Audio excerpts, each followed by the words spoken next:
Hi, my name is Brian Howard. I'm a sales and marketing manager with Megaputer Intelligence.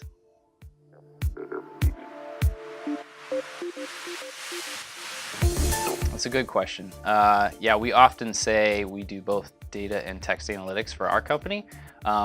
What we're really meaning when we say data analytics in combination with text is just that we also do the more traditional forms of data analytics. For example, text is a form of data, but when we're talking about data analytics in more of its commonly used form, most people are using it in the form of like structured data analytics or using known attributes or very predictable values that they can feed into a predictive model or perform statistical analysis on. So there is a difference where text is just a very different approach of performing analytics. All of these modules are just shaped In the field of text analysis, formally just 3 years, but I kind of like to turn it back to when I first started working in sales and marketing. I was working for a property management company, and we did a lot of customer feedback responses because we wanted to know product feedback about, like our apartments and our houses and the living space and the amenities and the common spaces. So even though I wasn't really directly involved with any kind of analytics software at the time, we were definitely performing what I would call text analytics, probably more on like a coding level, and just kind of manually reading through all these different responses from our customers. But then in just the last 3 years, because that was about 10 years ago, I've now been directly involved with the material that I really enjoy learning and talking about, which is applying analytics using machines and technology to actually bring out some interesting results amongst just volumes and volumes of data that I could have never done back in the day.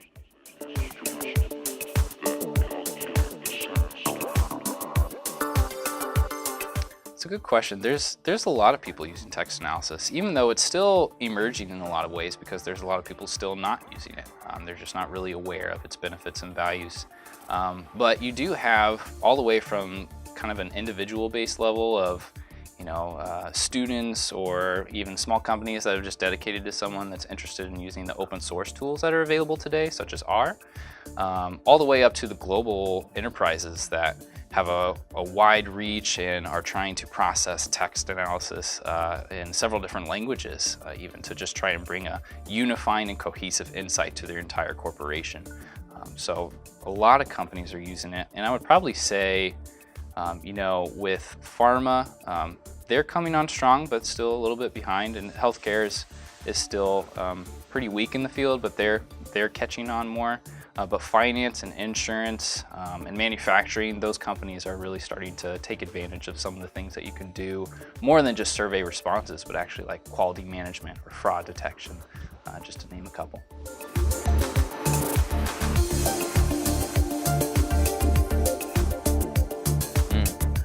Yeah, data mining does get a bad rap, especially depending on who you're talking to, but largely because of probably the media. I think that the media typically uses data mining most often, especially when talking about the invasion of privacy. And even the news will say data mining over data analytics. And that's actually a pretty appropriate use because there is a distinction between data mining and data analytics, even though it's often used interchangeably. The distinction is that data mining is more related to the machine learning aspect of data analysis. And then you come to data analytics, which is done after data mining, where you start posing the question to your data. You want to find out an insight, so you apply some different models, you apply some different algorithms, or maybe look at some different slices of the data to really find out some answers that you're interested in. So that is more the analysis part rather than just mining the data to see what it has to say for itself. Ooh, that's a big question. Key factors. Well, obviously I think, and this is my opinion, as much as technology continues to grow, I think what we'll see improving and enhancing analytics as we know it will always be the improvement of processing speeds. We say we have real-time processing now, but there's still a lot of room to grow in that. And that also kind of contains the idea of the data storage and capacity of where all this data, as it continues to explode. You know, anytime you start talking about the Internet of Things and thinking about all the different devices that you have and how they also might be sharing data about your geolocation, or maybe sharing about your health information, such as your heartbeat and your temperature and all these other things, aggregating that all into one source of some complex model is going to be just mind-blowing. And I think that would probably be the last thing. So, you know, besides just improving processing speeds and improving capacity for data storage, that last thing is going to be whether or not these complex analysis models can leverage all the data that's coming into it. So they're going to become more and more and more complex, so we're going to need more and more and more better machine learning and so forth. Exciting aspects. I think that one of the aspects that I enjoy thinking about, and it's probably not really well thought of, is the fact that there's going to be a lot more perspectives, diverse perspectives coming into the field of analytics.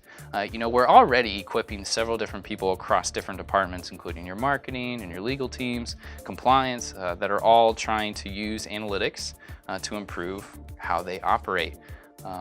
But also, you know, in the past, compared to just always looking to the mathematician, the statistician to do the data analytics, now we're looking to people with English backgrounds or another language background, or like for example, the text analytics that we perform, we rely on our computational linguists to make our text analytics even better, because they understand the structure of language. They know how to find the different insights because of a pattern that has maybe a syntactic relation of one adjective to an object rather than just the proximity of those two words. But we're gonna see just a lot more different fields come into working with analytics on a daily basis, just as we get better and better at processing different forms of data. Photo, video, audio, the world's our oyster. Hey, thanks for watching. Hopefully you understand more about data and text analytics. If you want to learn more, maybe you should check out some of our free webinars or attend our annual conference. Thanks.